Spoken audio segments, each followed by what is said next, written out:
since the conclusion of the last space race. But just like that previous one, America is not the only one trying to get to the moon's surface.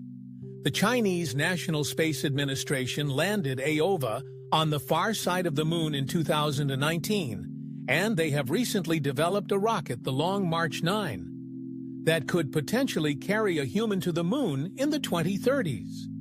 NASA is nothing if not competitive. They hope to be the first ones back up there for that to happen. Orion 1's mission would need to go well.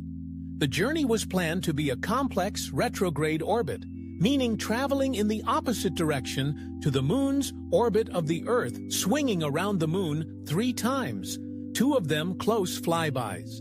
But this was no mere attempt at threading the celestial needle, more than flying accurately. Orion 1 would be testing out the various onboard system needed to support human life. On such a journey, many pieces had to be working perfectly. A single failure could be fatal for anyone on board. Of course, Orion 1 was not carrying human passengers for this trip. That would be for the later Artemis 2 mission.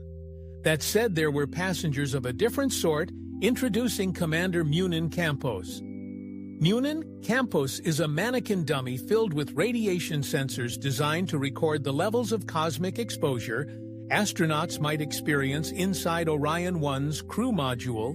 The name is a reference to Euro Campos, an electrical engineer who helped save the Apollo 13 mission by designing a fix after its oxygen tank ignited, which is a nice nod. I do love the name Munin. Though Munin was accompanied by 2 other mannequins built for a similar purpose, but for different body types and genders, as female astronauts are going to be heading into space as part of later EMIS missions, it's important to see how space travel affects them specifically.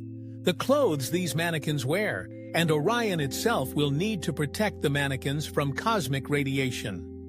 Most agencies to 50 MTS is the maximum safe amount of radiation a person can be exposed to. In a year on the moon, levels can get as high as 380 Ms. If NASA cannot get these exposure levels down to more manageable levels, it will pose serious health risks for any future astronauts. Orion 1 launched. This was the maiden voyage for both it and the rocket carrying it.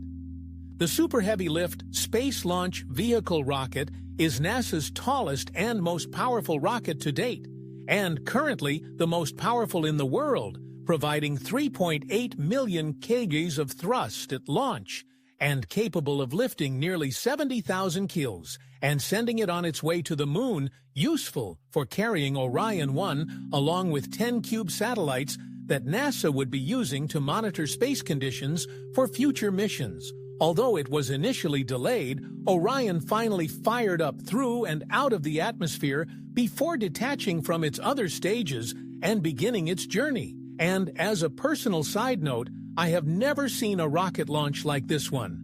The power you can see through the video is simply incredible. I have seen a lot of rocket launchers in my time, but this one was jaw-dropping. The first phase of the flight had begun. It would take 4 days to get to the moon, but NASA had no intention of wasting the time immediately on the very first day of space travel. They started to test, and surprisingly, this meant it was time to activate Alexa. Yes, that Alexa. Alexa made it on board as part of a collaboration with companies Amazon, Cisco, and Lockheed Martin as part of Orion 1's Callisto payload. This payload is a suite of video conferencing and voice command technology paid for by the companies as an attempt to prove how useful such software could be as part of NASA's initiatives. Technicians on Earth were able to call Orion 1 and speak to Alexa, getting her to access information on telemetry and flight status. It's an intriguing use of the technology being showcased. One day, just like in sci-fi, perhaps all of spaceship control will be voice-activated on the 3rd day of Orion 1's journey. Once some course adjustments had been made, and it was well on its way towards the moon. Orion 1 performed a visual examination of itself. There was always the risk of micrometeors hitting Orion 1's surface, and taking these photos would allow NASA to confirm the extent of the damages caused by this potential cosmic thread. It was a reminder of one of the potential dangers Orion 1 would face, fortunately, while results are still being analyzed. It seems that micro-more impact damage was minimal on this trip in those first days of travel. Orion 1 took images of the planet Earth shrinking the further from it the spacecraft traveled. It also started looking ahead. This first Luna flyby was an important one. Orion 1 would be traveling over sites visited by its predecessors, such as Tranquility Base, where Apollo 11 landed, or the SES of Apollo 12 and Apollo 4. Traveling close to the lunar surface would be a good dry run, excellent practice for any future missions where they need to drop off cargo or personnel. However, it also demonstrated one of the most important, repeatedly tested aspects of Orion 1's flight, its autonomy for 15 minutes. The Moon's mass would block out communication with Earth. NASA is deeply concerned with astronaut safety as such. They have worked hard on developing backup systems into Orion 1. But what would happen if ever Ionian 1 lost contact with Earth and had to navigate on its own?